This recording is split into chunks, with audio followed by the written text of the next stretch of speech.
अस्सलाम वालेकुम friends, welcome to our YouTube channel. तो आज की इस वीडियो में हम बात करने वाले हैं बेरंग ड्रामा सीरियल के नेक्स्ट एपिसोड के बारे में, जिसमें फ़ाखरा अफ़ान से कहती है कि एनी को तुम इस घर में नहीं रखोगे। जवाब में अफ़ान कहता है कि ये तो इसी घर में रहेगी, क्योंकि मेरा भी इसी घर पर उतना ही हक है जितना कि शहरयार भाई का और फ़रीक का। मैं इस घर में कहीं भी नहीं जाने वाला।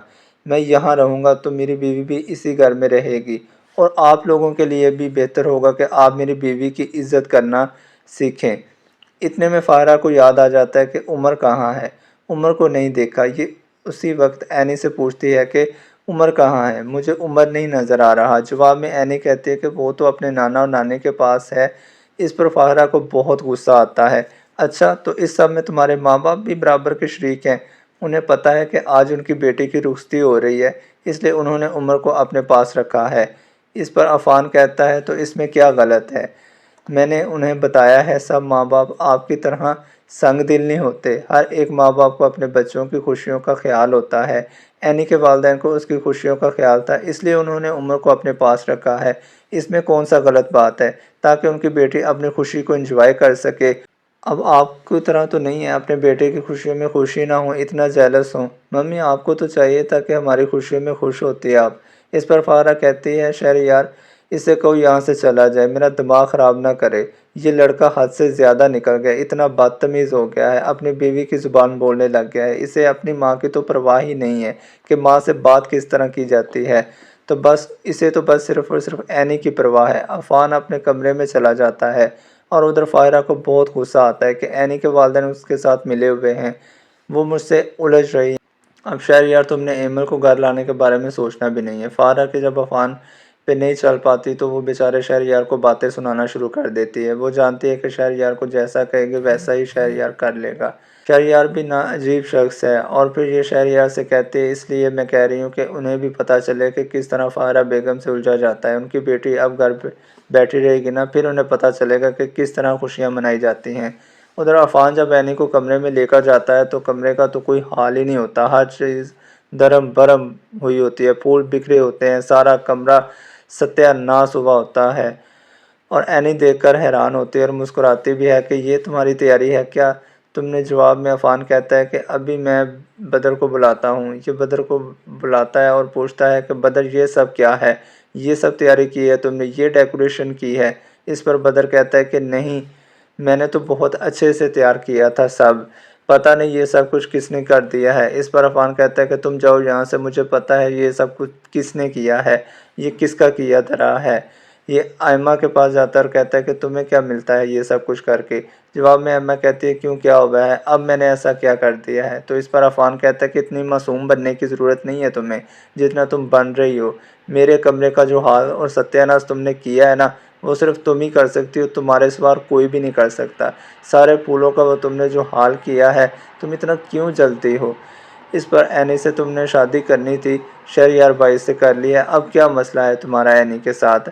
इस पर एम्मा कहती है कि तुम्हें नहीं पता कि मेरे साथ क्या मसला है, तुमने मेरा दिल तोड़ा है उस एनी की खातिर, इसलिए मैंने ये सब कुछ किया है।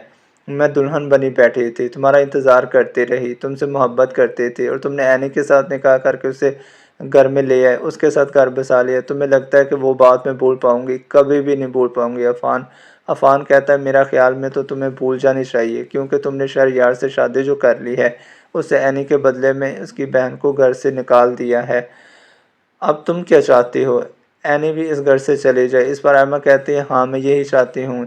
जिस तरह इस एनी ने मेरा दिल तोड़ा है ना, उसी तरह इस एनी का भी दिल टूटे, उसे पता चले कि किस तरह किसी का दिल तोड़ा जाता है। इस पर अफ़ान कहता है कि इसमें एनी की कोई गलती नहीं है। एनी नहीं चाहती थी मुझसे शादी करना, वो तो मैं उससे मोहब्बत करता हूँ ना। इस पर आयमा कहती है, मैं अच्छी तरह जानती हूँ कि वो कितनी मासूम है, वो चाहती थी तुमसे शादी करना, इसीलिए उसने तुमसे शादी की है। वो भी तुमको अपनाना चाहती थी। तुम इतने हैंडसम जो हो, ज़ाहिर है फिर इतने खूबसूरत और प्यारे और हैंडसम लड़के को कोई कैसे छोड़ सकता है। अफ़ान कहता है कि मैं अच्छी तरह जानता हूँ, इस दिन जो स्टूडियो सारा जलाया था तुमने ही जलाया था, और मैंने तुम्हें उस वक्त भी माफ़ कर दिया था। मैं जानबूझकर अनजान बना हुआ था, शायद तुम सुधर जाओ, और आज तुमने मेरा कमरा ख़राब कर दिया है। याद रहे कि ये गलती मैं तुम्हें माफ़ नहीं करूँगा, क्योंकि आज मैं बहुत खुश हूँ एनी के साथ, मेरे लिए बहुत खुशी का बाइस है। मैं नहीं चाहता कि मेरा मूड ख़राब हो, तो बेहतर होगा आइंदा तुम एनी से दूर रहो, वरना मैं तुम्हारा वो हाल करूँगा जो तुम सारी ज़िंदगी याद रखोगी। और हमारी खुशियों को ख़राब करने की कभी कोशिश मत करना, वरना मैं भूल जाऊँगा कि मेरा तुम्हारे साथ क्या रिश्ता है। आयमा जब ये बात सुनती है कि अफ़ान एनी से इतनी मोहब्बत करता है, तो फिर से ये रोना-धोना शुरू कर देती है कि उसे तो कोई फ़र्क ही नहीं पड़ता, मैं जितनी मर्ज़ी तकलीफ़ में हूँ। इसके बाद अफ़ान एनी के कमरे में जाता है और कहता है, आई एम सॉरी एनी, ये सब कुछ पता नहीं किसने कर दिया, मैं नहीं ऐसा चाहता था, मैं तुम्हारा बहुत अच्छे से इस्तकबाल करना चाहता था। इस पर एनी कहती है, मुझे इन चीज़ों से कोई फ़र्क नहीं पड़ता, तुम्हें परेशान होने की ज़रूरत नहीं है, मैं तुम्हारे साथ खुश हूँ, ये सब कुछ ना भी हो मैं फिर भी तुम्हारे साथ खुश हूँ, तुम्हारी मोहब्बत ही मेरे लिए सब कुछ है और तुम जो मेरी इतनी इज़्ज़त जो करते हो। इस पर अफ़ान बहुत खुश होता है कि एनी तुम्हारा शुक्रिया कि तुमने मेरी बात मान ली, मेरा मान रख लिया। इस पर एनी सोचती है ये तो मुझे करना ही था ना, उम्र की खातिर अगर मैं तुम्हें ना अपनाती तो इस घर से मैं निकाल दी जाती, जिस तरह कि मेरी बहन को निकाल दिया गया है, और मैं नहीं चाहती कि मेरे बेटे की ज़िंदगी इस आयशों के बगैर गुजरे। अच्छा है वो तुम्हारे साथ भी रहेगा और दादी के साथ भी, और अपने सब घर वालों के साथ अपने बाप के घर में परवान चढ़ेगा। आयमा अपने कमरे में रो रही होती है कि उसकी वालदा उसके पास आती है और कहती है क्या हुआ है। आयमा इस पर कहती है कि वो देखा अपने अफ़ान को किस तरह उस बेवा औरत के नाज नखरे उठा रहा है, उसने एनी की खातिर बतर से कह के कमरे को फूलों से सजवा दिया था और मैंने भी सारे फूल तोड़ दिए हैं।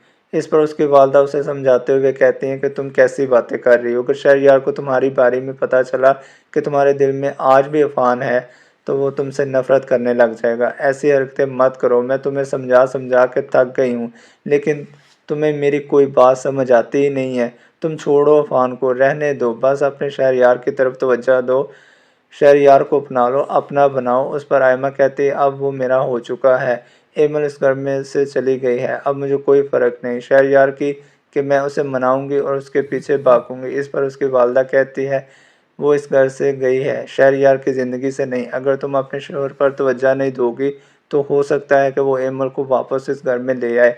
आखिरकार वो एमल से मोहब्बत करता है। पागल हो गई, अपने शोहर की तरफ तवज्जो दो, छोड़ दो अफ़ान को, रहने दो।